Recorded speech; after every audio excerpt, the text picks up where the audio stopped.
Hari ini saya akan membahas dengan detail gimana cara supaya kita bisa menyiapkan dana pendidikan kita dari sekarang. Dana pendidikan untuk siapa? Dana pendidikan untuk nanti anak-anak kita 18 tahun kemudian. Tentunya ini penting banget buat kita, sahabat Life Plus, untuk kita bisa tahu cara menghitungnya dengan detail. Buat teman-teman yang belum nonton video-video kami yang sebelumnya, teman-teman bisa mulai cek video kami sebelumnya dan jangan lupa di like, di komen, dan di subscribe. Teman-teman juga bisa share ke teman-teman yang lain, sahabat-sahabat yang lain yang membutuhkan video-video ini.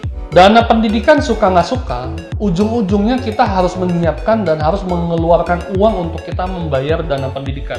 Tentunya yang saya maksud dana pendidikan ini adalah dana kuliah yang harus kita siapkan dari hari ini, teman-teman.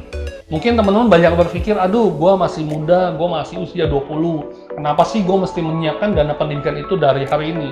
Kenapa, teman-teman? Kalau saya boleh cerita, ingat banget waktu saya mau bayar uang kuliah, saya ingat banget datang ke papa saya dan saya minta uang kuliah sama papa saya, dan papa saya bilang sama saya, dia belum ada dananya waktu itu.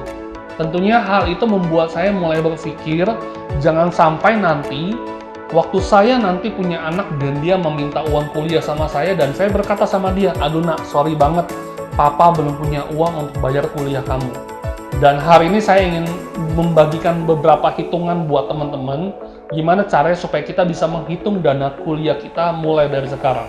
So, apa sih yang harus kita pikirkan pertama kali ketika kita ingin menghitung dana kuliah untuk nanti anak-anak kita di 18 tahun kemudian? Yang pertama adalah teman-teman harus tahu dulu, coba mulai cari berapa sih biaya pendidikan kuliah. Misalnya contoh kita ambil universitas di BINUS, berapa sih dana pendidikan kuliah di BINUS tahun 2020. Setelah saya cek beberapa teman-teman saya yang masih kuliah di 2020 ini, biaya pendidikan di BINUS itu kurang lebih antara di angka 100 sampai 150 juta. Di luar jurusan dokter, teman-teman, kalau kita tahu semua, dokter itu cukup mahal. Dan kalau misalnya saya ambil jurusan yang biasa atau yang standar, misalnya teknik atau ekonomi, itu kurang lebih di angka 100 sampai 150 juta sampai lulus, teman-teman. Dan ini saya tidak menghitung biaya uang jajannya, uang kosnya, uang makannya, bla bla bla segala macam, itu tidak kami hitung, tapi kita hitung hanya biaya pendidikannya saja. Yang pertama adalah, teman-teman, kita catat biaya pendidikan hari ini di 2020 adalah 150 juta. Hal apa yang harus kita pikirkan setelah kita tahu tadi biaya pendidikan hari ini di 2020? Yang kedua adalah biaya inflasi yang naik setiap tahun untuk dana pendidikan kita di Indonesia. Kalau teman-teman bisa lihat di Google, banyak banget yang menulis artikel berapa inflasi pendidikan di Indonesia. Kalau saya cek rata-rata kurang lebih di angka 15-20%. Contoh misalnya secara logika, misalnya hari ini biaya pendidikan 100 juta, artinya di tahun depan akan naik 15%, teman-teman. Berarti sekitar 115 juta. Tahun depan lagi akan naik dari 115 juta. Dan pertanyaannya, berapakah 18 tahun lagi dari sekarang? Misalnya contoh biaya pendidikannya 150 juta, teman-teman.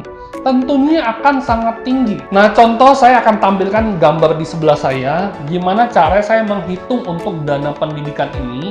Misalnya kita taruh biaya pendidikan hari ini adalah 150 juta, biaya inflasinya saya taruh di angka 15%, artinya setiap tahun naik 15%, dan jarak waktunya adalah 18 tahun. Berapakah biaya masa depan setelah 18 tahun kemudian?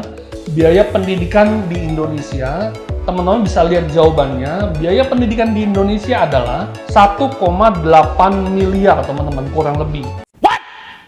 What?